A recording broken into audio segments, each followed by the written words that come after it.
Muchísimas gracias.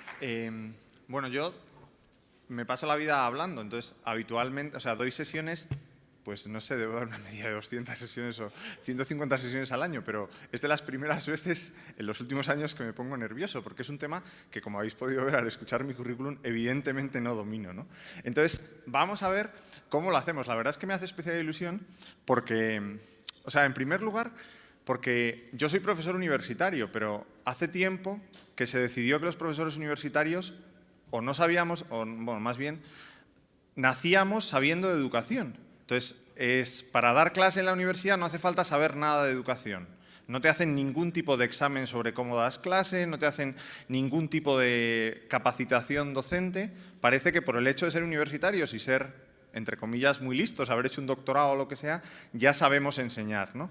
Y así pasa lo que pasa, ¿no? Que en la universidad la mitad de los profesores o más de la mitad de los profesores consiguen aburrir a los alumnos en el mejor de los casos, ¿no? Porque no hay una preparación de lo que es enseñar, y es una cosa que yo creo que que cada día experimentamos más, porque cada día es más necesario, creo, saber educar. O sea, desde que en los 15 años que llevo dando clase en la universidad, cada año tengo la sensación de que es más necesario tener capacidades docentes, porque los alumnos cada día llegan no sabiendo menos, o sea, no sabiendo menos contenido, que da igual, sino con menos capacidades de aprender, ¿no? Entonces, pues, me encanta poder estar aquí porque al final el hecho de preparar esto y de no estar seguro, que es lo mejor que te puede pasar para dar conferencias, acaba obligándote a leer, a estudiar, a pensar, y eso siempre se agradece, ¿no? Porque el resto de los temas me los sé de memoria, entonces la verdad es que llega un momento que no tienes que, pensar, que prácticamente los repites sin pensar, ¿no? Entonces,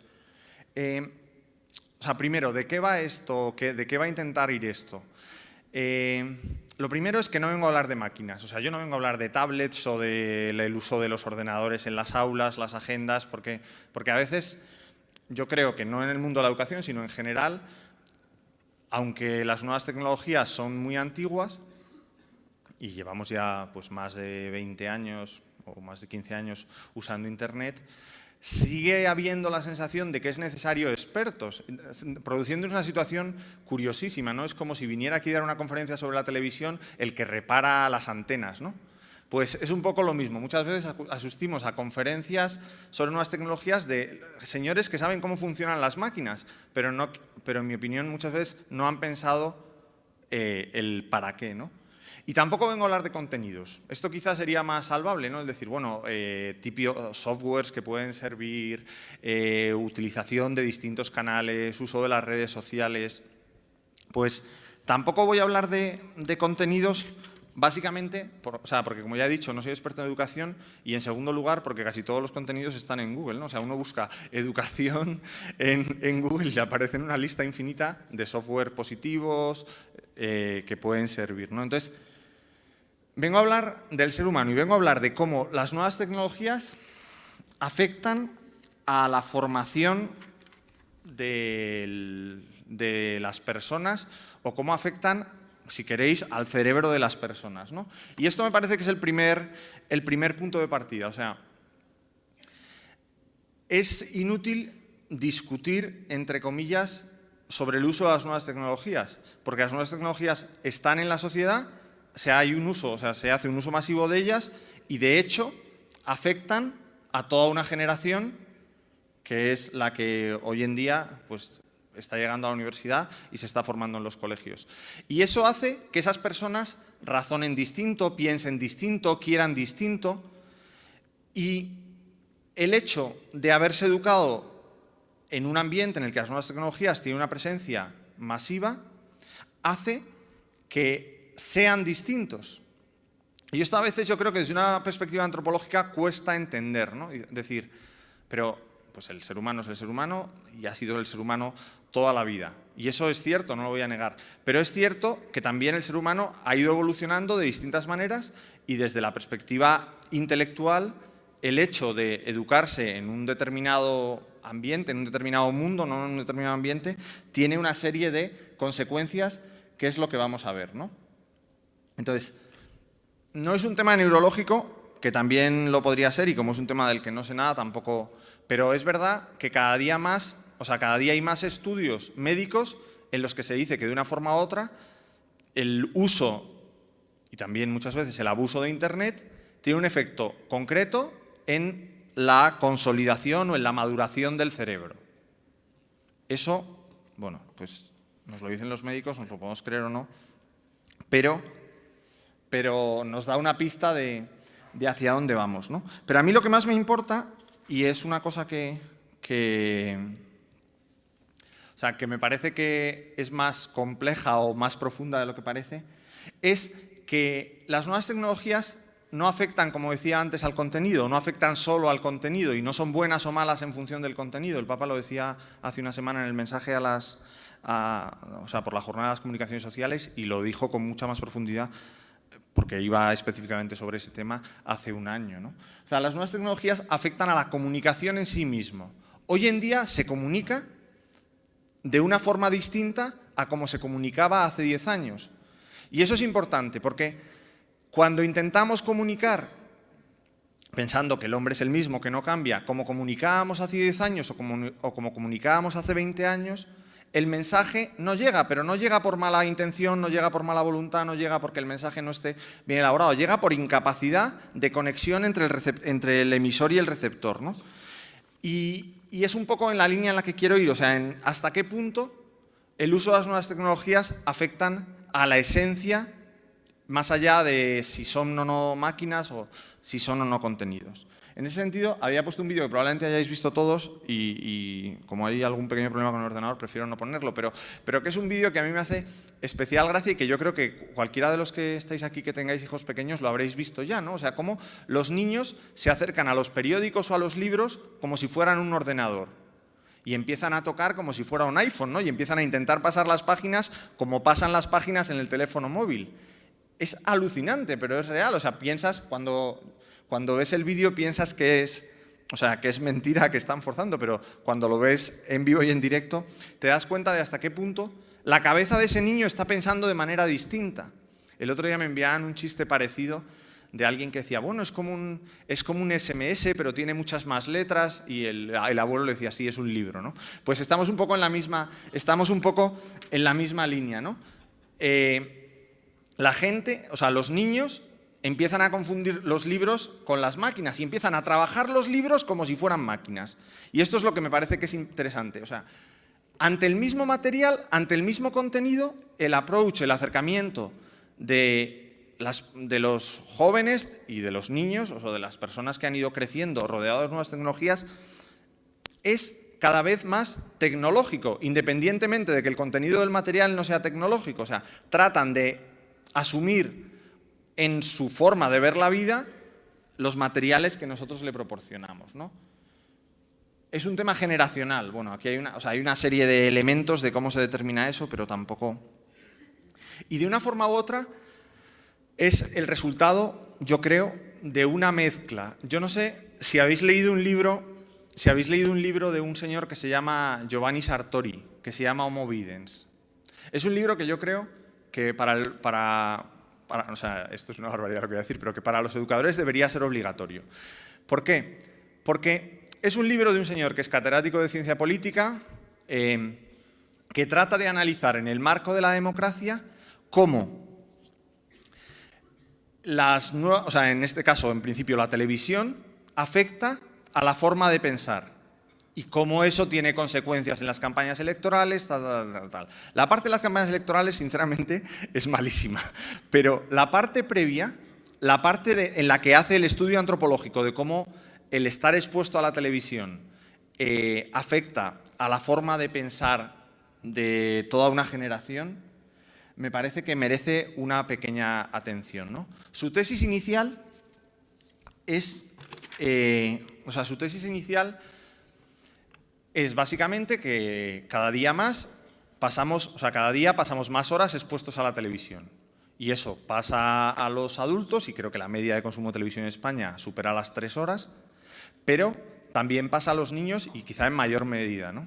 Yo no sé si como todos vosotros sois culpables, o sea, yo como todos vosotros probablemente seamos culpables del abuso del autoplay, ¿no? El peor invento el peor invento que ha hecho nunca la industria del DVD. El hecho de que puedas poner un DVD y se repita y se repita y se repita sin necesidad de levantarte a darle al play, ¿no? Porque puedes poner a los niños y se pueden quedar ahí 24 horas sin darte cuenta. O sea, yo tengo amigos míos que se han ido sin darse cuenta de que los niños estaban encerrados con el autoplay y sin darse cuenta de que estaban viendo la misma película 130 veces, ¿no? Por eso hay niños que son auténticos genios, que se ven Blancanieves de memoria y son capaces de repetírtelo haciendo las pausas. Es espectacular, pero es real y forma parte de la exposición al mensaje visual. Él evidentemente va mucho más allá. Y él trata de explicar cómo afecta eso a la forma de procesar la información que tienen las personas. Y parte de lo que existía, por decirlo de alguna manera, ¿no? El Homo sapiens es un ser producto de la escritura en el que su elemento fundamental es la capacidad de reflexión. ¿Por qué?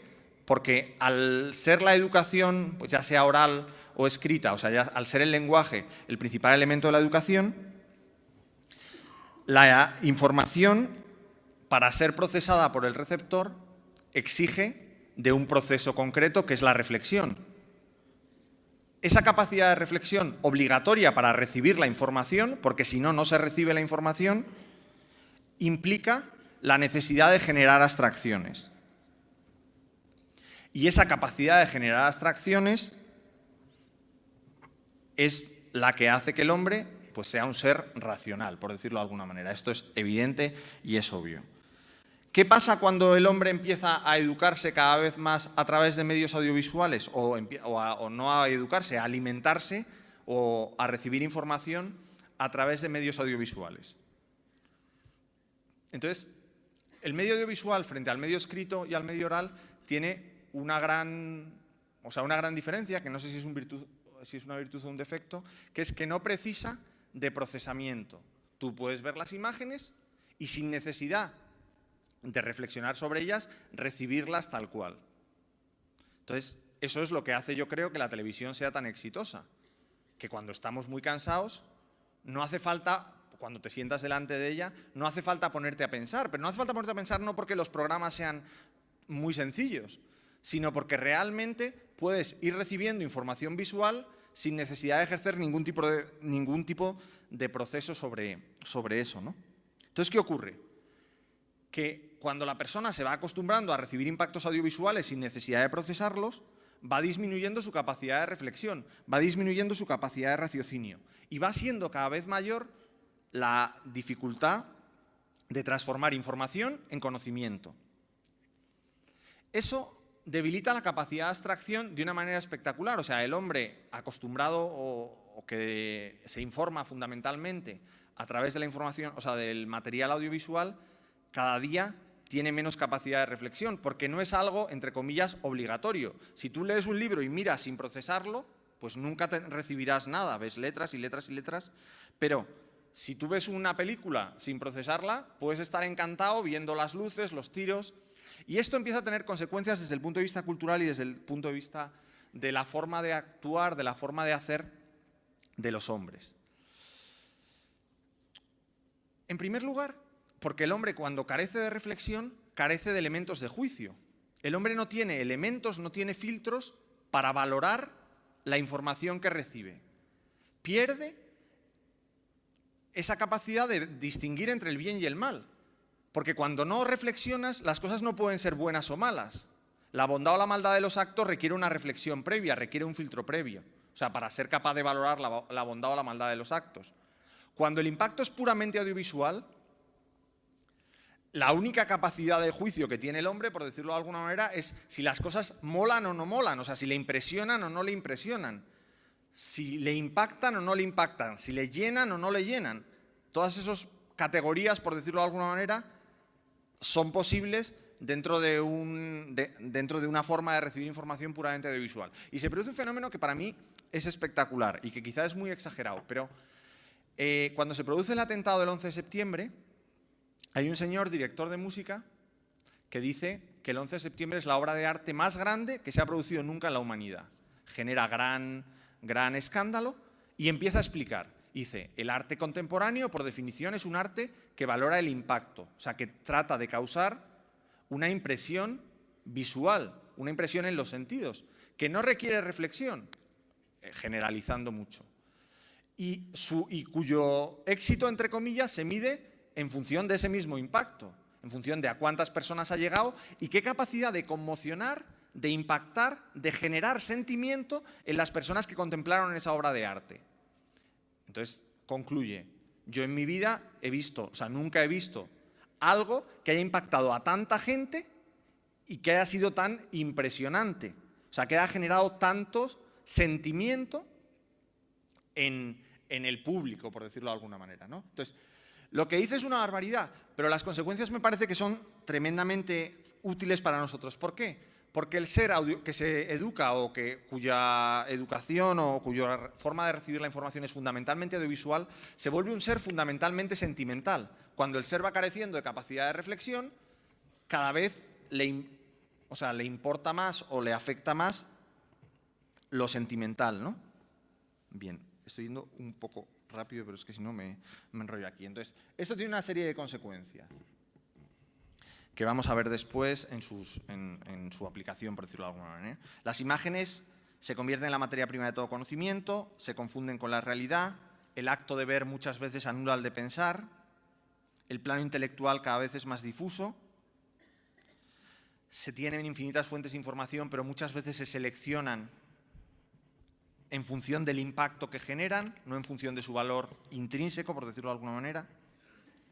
La imagen se impone a la reflexión, y eso genera dificultad para comprender los textos. A mayores canales de información, menor grado de captación. Se pierde el criterio para distinguir entre el bien y el mal y el sentimiento se convierte en el gran protagonista. Me parece que de una forma u otra, aquí tenemos algunos de los elementos de la generación de los 80, por decirlo de alguna manera.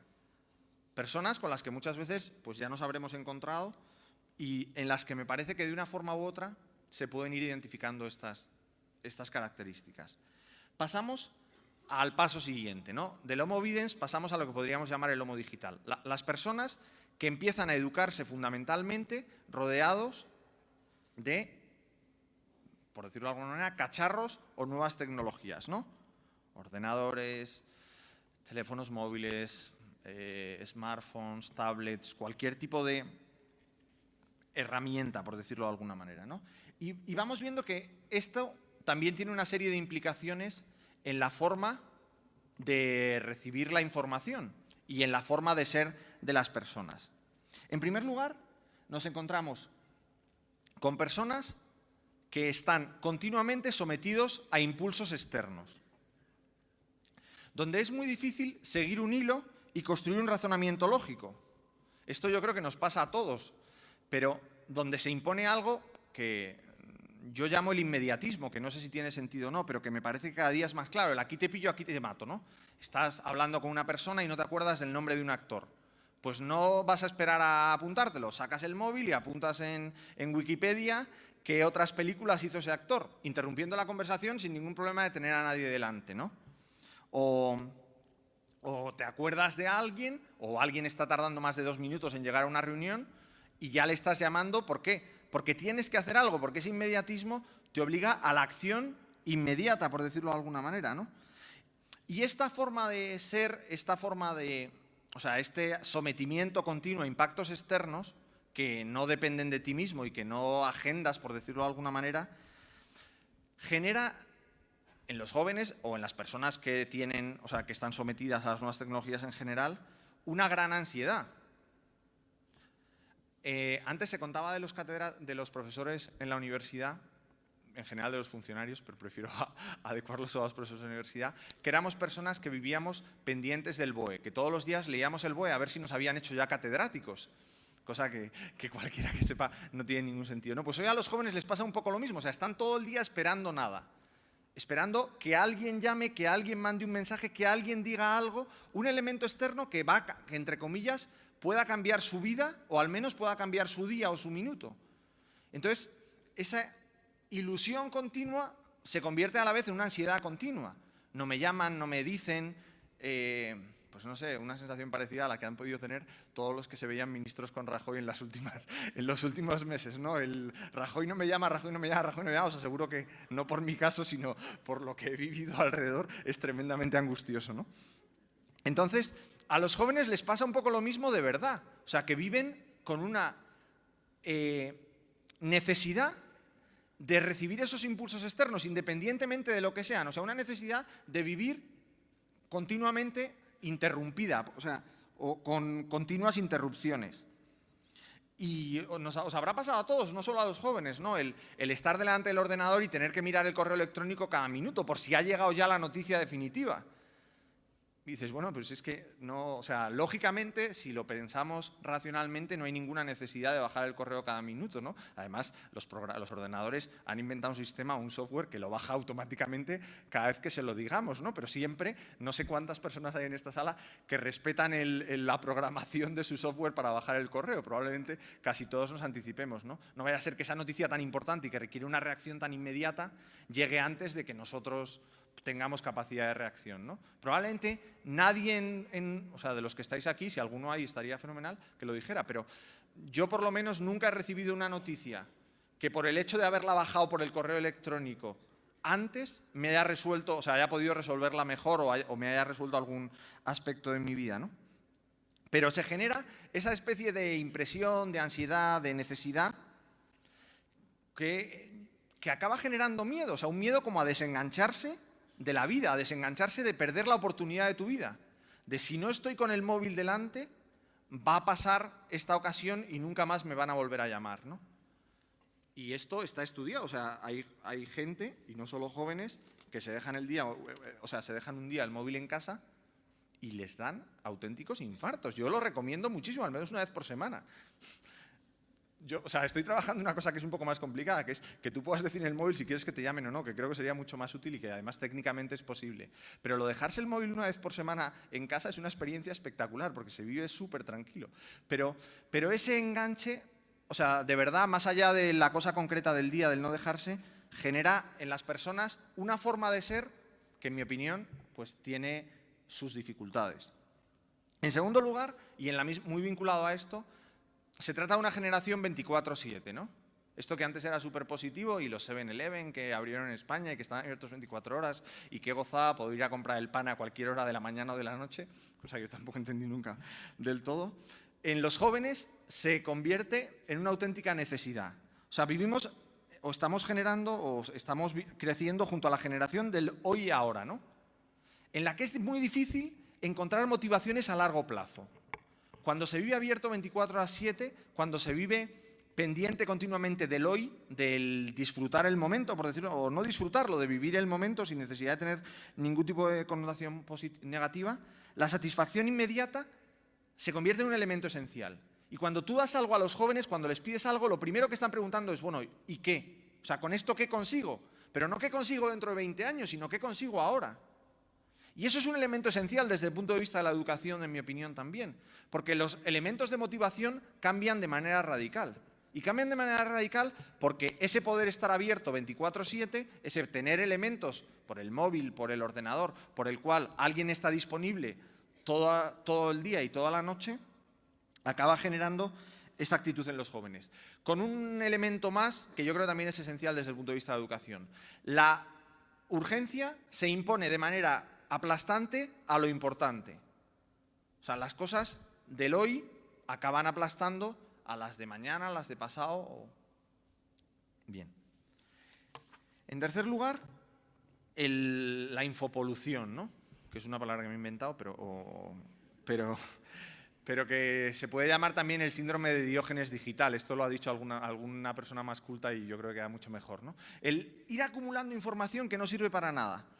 Ir acumulando información no solo en el disco duro, que en el fondo pues da igual porque se renueva, es más difícil ir encontrando los archivos, pero cada día son mejores los buscadores para buscar en el disco duro, o sea que no es un gran problema.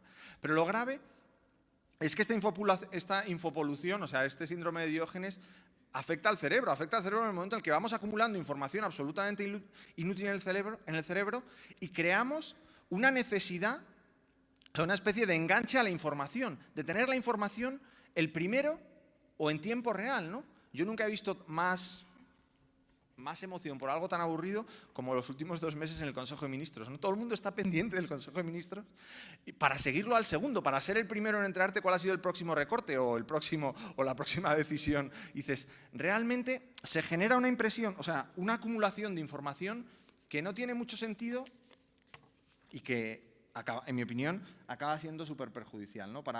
No se puede leer. O sea, decía T.S. Eliot, y es una cosa que a mí que en esta línea me ha ayudado mucho, dice, ¿dónde está la sabiduría que hemos perdido en conocimiento? ¿Dónde está el conocimiento que hemos perdido en información? O sea, el exceso de información dificulta el conocimiento y podríamos decir que impide la sabiduría. Y esto es una cosa que es un peligro, por decirlo de alguna manera, que yo creo que en estas generaciones es cada día más posible o cada día más actual, ¿no? La dificultad de convertir la información en sabiduría. O, si queréis, el paso previo, la dificultad de convertir la información en conocimiento. Por ese proceso de filtro que, como os decía antes, es mucho más difícil de hacer, ¿no? Y luego tenemos una generación que, por lo que hemos dicho hasta ahora, en la misma línea, se puede decir de 2 formas, hiperactiva o amante de, o que no deja de aprovechar el tiempo. Y no deja de aprovechar el tiempo de una forma que en mi opinión, no es del todo buena, que es que no hay vacíos. No hay vacíos, no hay vacíos en el sentido de que te puedas poner a pensar. En el momento en el que hay un segundo libre, tienes que llamar a alguien, escribir algo, mirar el correo, tienes que llenar tu tiempo antes de ponerte a pensar. O sea, el miedo al silencio, por decirlo de alguna manera, el miedo a la calma. Y eso, pues de una forma u otra, creo que también tiene consecuencias directas en la educación, ¿no? Y lo que decíamos antes, ¿no? La obsesión por la novedad, por lo último, que es un elemento que también pesa muchísimo a la hora de buscar la información, de recibirla, de que se nos haga o que se haga especialmente atractiva. Si es lo último, está bien. Si no, ya ha caducado. Y el problema es que lo último, o sea, el tiempo real de duración de la información, al menos en el tema de las noticias, cada día supera, está más, es menos de 24 horas, ¿no? Una noticia caduca a las 24 horas. Entonces, esos son los tiempos que se manejan hoy en día con la información en general. Bien, entonces para ser novedoso, para ser lo último, hace falta reinventarse a diario, cosa que tiene muchas dificultades. Bien, en otra línea, pero siguiendo con este argumento de incidir primero en cómo afecta al cerebro, en mi opinión, de manera más o menos negativa y luego ir hacia a cómo se puede aprovechar esto, las nuevas tecnologías generan una forma de pensar que no es lógica, sino que es hipertextual.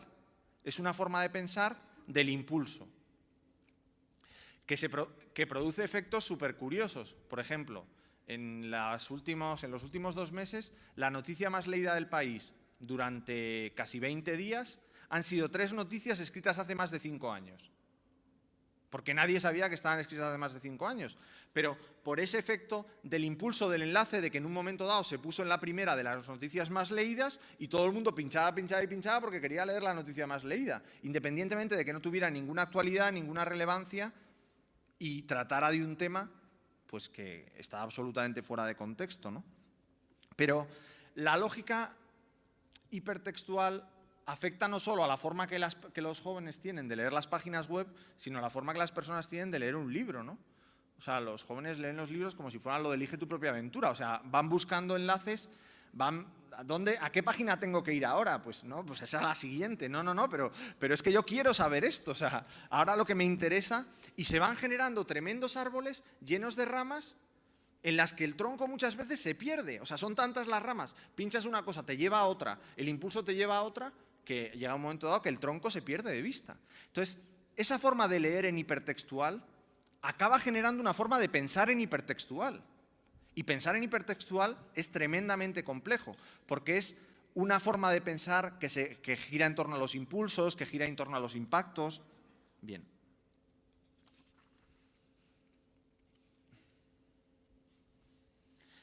Y luego, todo a muchísima velocidad. El tiempo, la velocidad, se convierte en el elemento esencial para juzgar las cosas. Se pierden elementos como el trabajo bien hecho, los detalles, la reflexión, el largo plazo. algo, o sea, por decirlo de alguna manera, se hace como si las cosas son rápidas, son buenas, ¿no? Y esto, pues está bastante conectado con lo anterior, por lo tanto no me enrollo más. Bien, otro efecto, y ya estoy acabando con los negativos para no deprimirnos. Se desincentiva la memoria. ¿Por qué? Pues porque se sustituye por Google, por la agenda, pero al final, como no es necesario ejercitar la memoria, porque existen millones de formas de recordar, pues se va perdiendo cada vez más, o sea, el cerebro va trabajando cada vez menos la memoria y, por tanto, va quedando pues cada vez más olvidada. Lo que pasa es que la memoria es un elemento esencial para la reflexión. Solo con memoria y reflexión, porque es lo que nos da muchas veces los términos comparativos. Entonces, cuando apartas la memoria, te estás incapacitando o te estás dificultando en gran medida la reflexión. Y en esta misma línea vamos perdiendo la capacidad de abstracción, ¿no? Y esto es lo que yo por lo menos más veo en la universidad cuando llegan los jóvenes, ¿no? O sea, los jóvenes, esto es una experiencia que hago siempre, ¿no? Les cuento una historia que es absurda, que es vincular el surgimiento de los ejércitos con el Estado moderno, y empiezo a explicar una historia de Marco Polo, de cuando se inventa la pólvora. Bien, cuando en el examen preguntas eso, y ya lo hago por sistema para ver, todo el mundo te cuenta el ejemplo, pero nadie ha entendido de ninguno, todo el mundo te cuenta los caballos, la pólvora, Marco Polo, la China, pero no han entendido para nada que tiene que ver eso con el Estado moderno. Entonces, se produce un efecto que es global en general, en el que la gente se queda con las imágenes, con los ejemplos, pero tiene una gran dificultad para sacar conceptos, entre comillas, permanentes de esos ejemplos, ¿no? ¿Y cuál es el problema? Que con lo de la memoria nos quedaba Google, pero es que con lo de la abstracción no han inventado, Google todavía no ha sacado la aplicación. O sea, la aplicación de reflexión de Google, que no creo que salga nunca, que se llamaría Google Smart, pero todavía no está disponible ni siquiera en periodo de pruebas. Entonces, eso nos genera pues tremendas dificultades, ¿no? ¿Y la falta de abstracción cómo se resuelve? Pues con sistemas de prueba y error, ¿no? O sea, que esto puede ser negativo o puede ser positivo, ¿no? Bien. ¿Se pierde la capacidad literaria? ¿Por qué? Porque la imagen se prefiere al texto y nos encontramos con una paradoja, o para mí con algo paradójico, que es que los jóvenes vinculados a las nuevas tecnologías han escrito más que nadie. O sea, el número de SMS que manda cualquiera de vuestras hijas seguro que supera al número de letras del Quijote. O sea, no tengo ninguna duda. O sea, en general, Menéndez Pelayo, o sea, señores de estos que han escrito todo en la vida, o César Vidal, vamos, son superados con mucho con las letras que escribe cualquier joven con el SMS. O sea, esto no es un problema de cantidad de texto. Pero claro, el problema es la calidad. O sea, la capacidad literaria no es la capacidad de juntar letras, sino la capacidad de decir algo con esas letras, por decirlo de alguna manera. Y ahí sí que creo que se producen grandes pérdidas, ¿no? Bien, voy a ir más rápido. Y por último, y estos son 5 ideas, pero muy relacionadas en todo, la confusión de la realidad y la virtualidad. No sé si veis el chiste, pero a mí me parece magistral. O sea, ¿cómo es mi habitación? ¿Cómo veo yo mi habitación? ¿Cómo ve mi mamá, mi madre la habitación? ¿Y cómo cuenta mi madre o cómo describe mi madre mi habitación? Bien, pues esto es real. O sea, todo lo que dice este chiste es real. O sea, todo lo que dice este chiste, o sea, la madre lo ve así, lo cuenta así. ¿Y por qué? Porque se produce un efecto curioso en el que se confunde muchas veces la virtualidad con la realidad. Yo tengo un amigo que es de, no sé si es de Alcorcón, pero vamos, es de Madrid, que hasta que cumplió 11 años pensaba que era americano. Estaba convencido que vivía al lado del superhéroe americano, porque solo lo que veía, o sea, cuando veía la tele, estaba tan metido en las series que veía, y todas las series que veía, porque este señor es de mi edad, o sea, bastante mayor, todas las series que veía eran americanas, y estaba convencido que su forma de vida, y entonces te lo decía con cierta gracia, pero es un efecto que se produce de una forma mucho más espectacular, por decirlo de alguna manera, con las nuevas tecnologías, o sea, el confundir la realidad y la virtualidad. Bien. Este confundir la realidad con la virtualidad que más allá del chiste del ser o no ser americano, o sea, tiene una serie de elementos que a mí me parecen preocupantes. En primer lugar, que refuerza las ideas propias, pero dificulta la capacidad de contrastar ideas con los demás. O sea, uno en Internet puede acabar convencido que las estupideces que piensa son mucho más importantes o son mucho más reales de lo que realmente son. ¿Por qué? Porque en una oferta infinita siempre es posible encontrar gente que dice estupideces similares o mayores que las tuyas. Y esto está súper estudiado porque al final tendemos a leer aquello en lo que estamos a gusto. Y por tanto no leemos la gente que dice cosas distintas a las que nosotros pensamos. ¿Por qué? Porque no vaya a ser que nos hagan pensar. Entonces, nos movemos en un ambiente en el que estamos a gusto, pero que cada día hace más difícil nuestra capacidad de conocer la realidad. O sea, nos vamos construyendo un mundo virtual que se va reforzando con los demás que nosotros elegimos, y que nos hace pensar o nos construye un mundo que muchas veces se parece muy poco al mundo real, pero en el que cada día estamos más convencidos, por decirlo de alguna manera, ¿no? Y eso dificulta infinitamente nuestra apertura al mundo. Bien. Además, esas relaciones interpersonales, por muy anónimas que sean, inciden en la imagen que nosotros tenemos de nosotros mismos. Entonces, además de ver el mundo distinto, nos vemos a nosotros mismos distintos. Y esto es un tema en el que el Papa insistía mucho el año pasado en el mensaje a la jornada de las comunicaciones sociales, ¿no? ¿Por qué incide en la imagen que nosotros tenemos de nosotros mismos? Porque nos permite comunicar solo algunas partes de nuestro mundo interior. Nos permite enseñarnos al mundo como queremos que nos vea el mundo, no como nosotros somos. Y eso afecta al mundo virtual, pero acaba convirtiéndose en una forma de ser. En una forma de ser en la que se va perdiendo cada vez más la autenticidad. Y en la que el disfraz se convierte en permanente, ¿no? Y ya no es un tema de si hay o no hay videochat, o no hay, si que nos vean o no nos vean. Es un tema en el que, o sea, es un tema, por decirlo de alguna manera, de autoprotección, en el que cada vez más insistimos en enseñar lo que nos gusta o lo que nos gustaría o cómo nos gustaría ser y no cómo somos, construyendo de forma artificial nuestro perfil público, ¿no?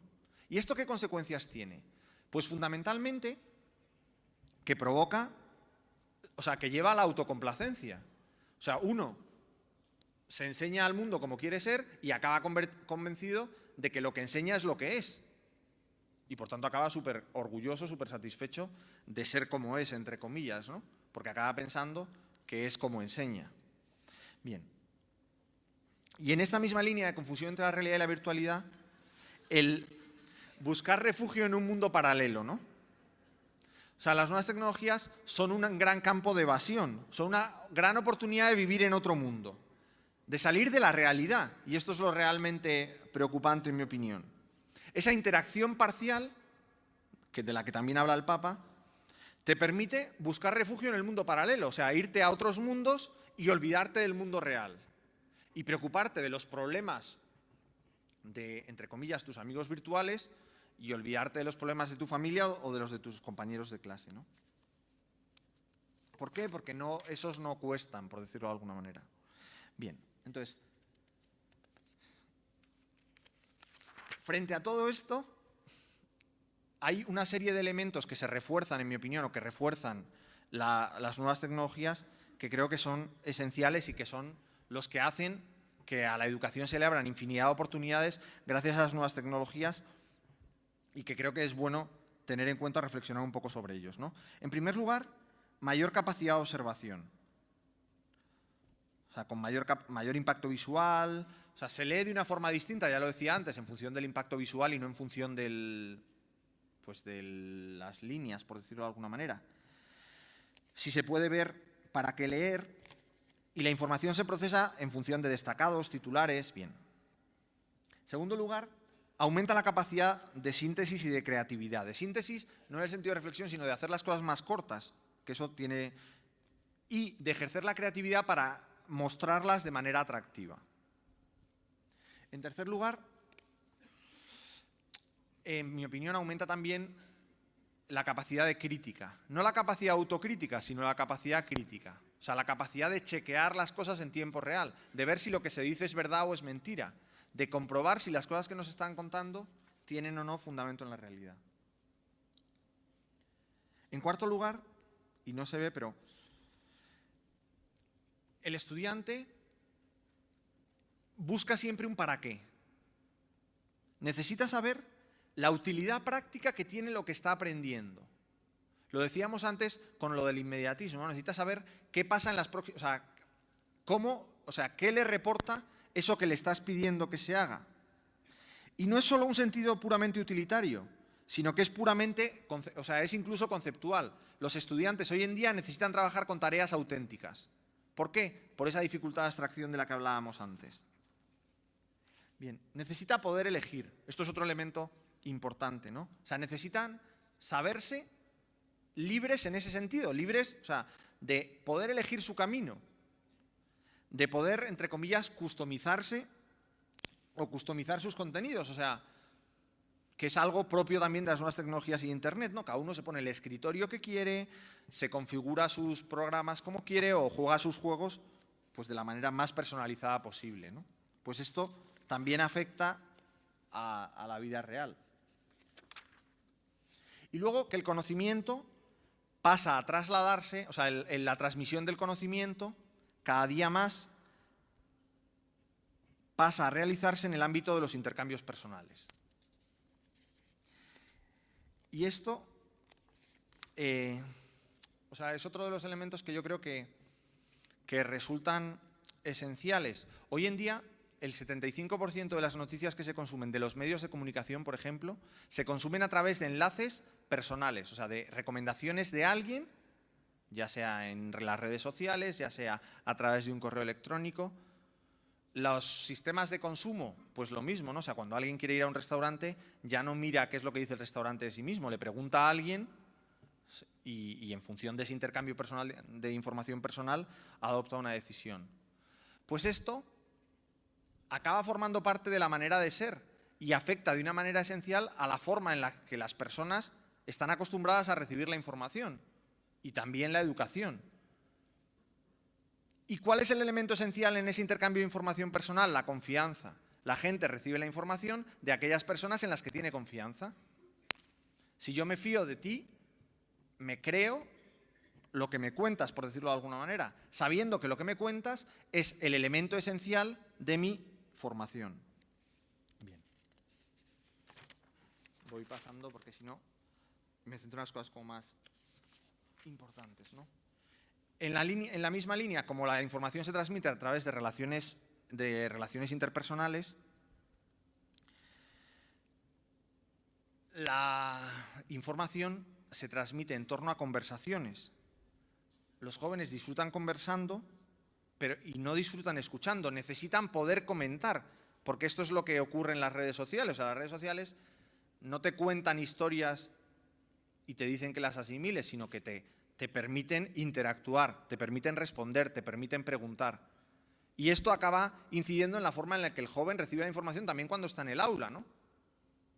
En principio, los jóvenes, en mi opinión, o por lo menos los que yo trabajo, con los que yo trabajo en la universidad, cada día valoran más o le dan más valor a la información que reciben a través de una conversación que a la que reciben de manera pasiva, porque no hacen ni siquiera el esfuerzo de asimilación, ¿no? Bien. Entonces, dicho todo esto, que creo que ha sido suficientemente caótico como para justificar la primera parte, ¿no? La primera parte de los impactos creo que está claramente representada en lo que he contado hasta ahora. Entonces, ¿qué elementos me parece que son esenciales trabajar en la educación contemporánea teniendo en cuenta lo que decíamos de cómo las nuevas tecnologías afectan a la manera de ser de los jóvenes? En primer lugar, y me parece que es quizá la más importante, ser capaz de crear estructuras de pensamiento. Incidir en la importancia de los troncos firmes y claros. Esto que os decía antes de las ramas, de la capacidad que tienen las personas de irse por las ramas hasta olvidarse del tronco, me parece que es la prioridad de la educación hoy en día. Una educación que yo llamo, podríamos hablar de cualquier otra forma, la educación estantería. La educación no de preocuparse tanto en los libros, sino en dónde van a ir los libros. Los libros ya se los darán otros y estarán en Internet, los libros entendiendo el contenido. Pero lo que es esencial es la estantería, o sea, la estructura mental donde se van a meter esos libros, donde se va a meter ese contenido, donde se va a meter esa información. Y me parece que la educación hoy en día tiene que ir dirigido a eso, o sea, a generar orden mental, a dar criterio, hablaremos después de eso, a crear en los jóvenes la capacidad de conectar saberes. Saberes dispersos, distintos, que están en lugares distintos pero que son iguales. Yo tengo una manía que hace que sea tremendamente odiado en la facultad, que es que siempre pregunto algo que no sale en el programa o que no aparece en el programa tal y como está. Lo digo desde el primer día, básicamente todas las semanas un par de veces. Después de 6 meses, la indignación es igual todos los años, porque te enfrentas a una incapacidad mental de identificar la pregunta que haces con el contenido que has explicado en clase. O sea, esa capacidad de conectar lo que saben con lo que les estás preguntando es, en mi opinión, cada año más preocupante. Y va en la línea de no ser capaz de entender, o sea, de no tener esos troncos firmes, o sea, de tener esas ideas esenciales básicas bien asentadas, sino que te enfrentas a personas que tienen, en el mejor de los casos, una gran acumulación de conocimiento, una gran acumulación, muchas veces ni de conocimiento, de información, pero que son incapaces de procesar, que no saben dónde meter. Entonces es como, iba a decir como la estantería, o sea, como la estantería de mi despacho, ¿no? Libros y libros y libros y libros y libros metidos ahí, pero sin ningún orden y concierto. Que en último término, si tenéis la librería como yo, sabéis que resulta inútil, porque cuando quieres tirar de ellos no sabes dónde están. Pues a los jóvenes les pasa lo mismo, o sea, tienen tanta cantidad de información acumulada que no pueden tirar de ellos cuando la necesitan. Entonces, generar esas estructuras mentales, o sea, preocuparse por los índices, porque las estructuras iniciales sean buenas y luego ir rellenándolas poco a poco, me parece un elemento esencial. En segundo lugar, enseñar a buscar, a filtrar y a ordenar. A buscar me parece que es más o menos lógico. A filtrar. ¿Qué supone filtrar? Filtrar supone tener un criterio y ordenar supone ser capaz de introducir elementos valorativos por los cuales una cosa va en un sitio o va en otra. Y va bastante en la línea de lo que hablábamos antes. Y como estoy enrollando mogollón, no me voy a... No. En tercer lugar, entender la educación, como decía antes, como diálogo, como intercambio, como creación de relaciones positivas. En esta línea, y lo iba a decir después, pero como voy bastante retrasado, no creo que llegue, el entender al resto de la comunidad, por decirlo de alguna manera, al resto de la clase, al resto de las personas que rodean a los jóvenes, como elementos educativos, como elementos o como formas o como puentes de transmisión de información. En cuarto lugar, esto también es una tontería, trabajar el mindware. ¿Qué es el mindware? Pues frente al hardware y el software, el mindware es lo que tienes, o sea, es la capacidad mental. Los elementos del mindware, ¿cuáles son? La imaginación, la creatividad, la abstracción, la capacidad de innovar. Bien.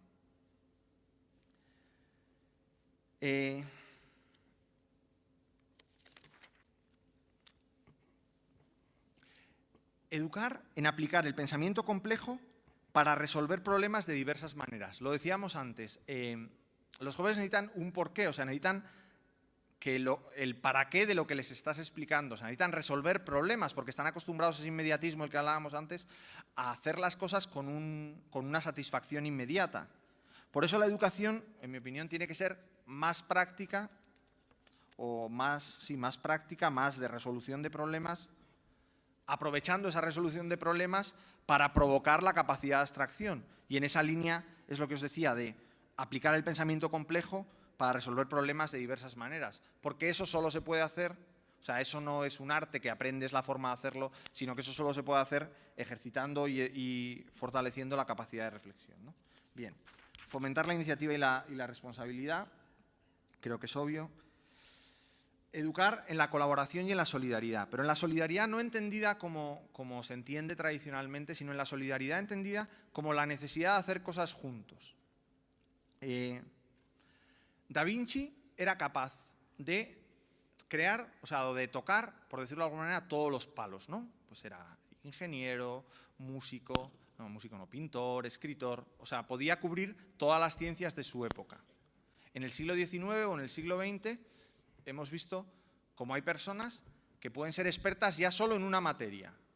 Y no sé, yo siempre me acuerdo de Menéndez Pelayo porque cuando ves sus obras completas dices, ¿cuándo dio tiempo a escribir todo esto, no? Pero gente que sabe mucho de un tema y agota el tema. Eso todavía era posible, pero ya no era posible abarcar todos los temas, como entre comillas podía hacer Da Vinci, sino que tenías que especializarte en uno.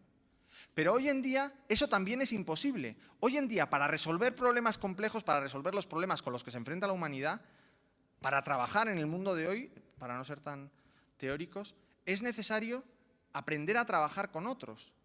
Esto es una tontería lo que voy a decir, pero quizá es gráfico, ¿no? Cada día hay más premios Nobel colectivos. O sea, los grandes problemas de la humanidad no se resuelven con una persona, por muy lista, por muy capaz que sea.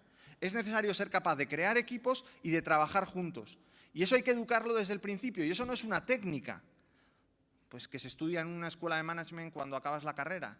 Eso es una forma de pensar, es una forma de entender la resolución de problemas.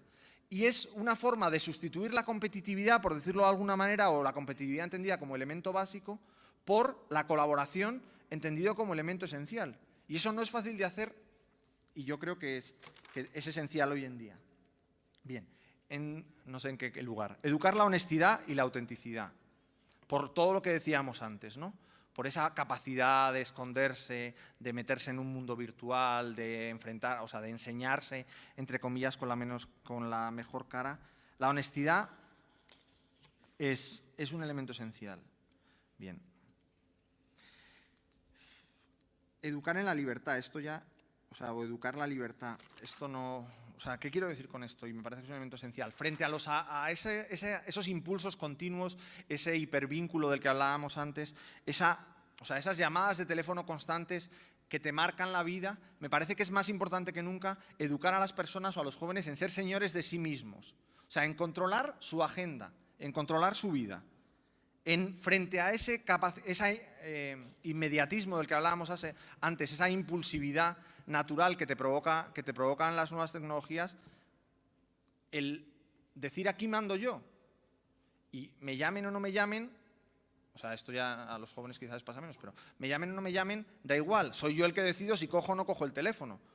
Entonces, no, es que me han llamado. Ya, bueno, pero ¿lo has querido coger o no lo has querido coger? El problema es tuyo, o sea, eres tú el que mandas sobre tu vida. No son las circunstancias. ¿Por qué? Por lo que decíamos antes, las circunstancias son tan grandes, tan numerosas y tan constantes en el día a día que es que una persona acaba siendo esclavo de sus circunstancias. A lo mejor a vosotros os ha pasado y se entiende mejor. Puedes trabajar solo respondiendo mails. O sea, yo recibo más o menos al día una media de 700 mails. Si los respondiera a todos y según los voy recibiendo, no haría otra cosa, o sea, tendría un trabajo que estaría súper definido, contestar al mail según me va llegando. Y os aseguro que no me aburriría. Pero claro, así es imposible pensar, así es imposible determinar tus horarios, determinar tus tiempos. Bien. Y por último, y tengo más cosas, pero en esta línea, o sea, perseverancia. Por ese amor a lo nuevo, por ese amor a la novedad, a lo novedoso, creo que los jóvenes cada día les gusta menos, por decirlo de alguna manera, acabar las cosas, o sea, el ver las cosas hasta el final. Lo importante es ser creativo, ser emprendedor, pero de la emprendeduría a la gran empresa, por decirlo de alguna manera, ahora que está tan de moda hablar de emprendedores, está el trabajo bien hecho y esa es la gran diferencia. Entonces, aquí lo importante o lo meritorio no es tener ideas. Ideas tenemos todos y esto es una cosa que nos tenemos que creer. O sea, todo el mundo es capaz de tener ideas geniales y todo el mundo las tiene alguna vez. Lo que distingue, entre comillas, a los grandes hombres de los que se quedan a medias, por decirlo de alguna manera, es su capacidad de coger esas grandes ideas y llevarlas hasta el final. Y llevarlas hasta el final a pesar de lo que se encuentran por el camino, a pesar de las dificultades, a pesar de haber fracasado muchas veces. Y al final lo que marca la diferencia hoy en día, en mi opinión, es la perseverancia, es ese tener capacidad de terminar con lo empezado. Bien, educación centrada en el alumno y en la colaboración, creo que ha salido. El educador como conector, creo que aunque no ha salido, se entiende por las cosas que he ido diciendo. Entonces, como resumen, y perdón por el caos y por enrollarme, pero elementos que yo creo que son esenciales. En primer lugar, la gestión de equipos, el trabajo colaborativo, la gestión de comunidades. En segundo lugar, la gestión de la información, el ordenar la información tal y como se estaba diciendo. En tercer lugar, el aprovechamiento del tiempo. Y en cuarto lugar, la paciencia, por decirlo de alguna manera, contra la urgencia, ¿no?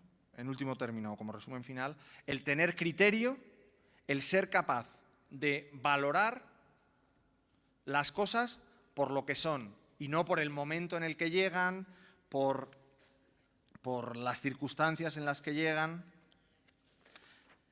Y yo creo que al final eso es lo que nos permitirá, y me imagino que habréis visto este vídeo, pero me lo permito poner, el realmente desconectar para conectar, ¿no? Vivimos en un mundo conectado y vivir conectados es esencial. O sea, tenemos que aprovechar la conexión del mundo para poder educar.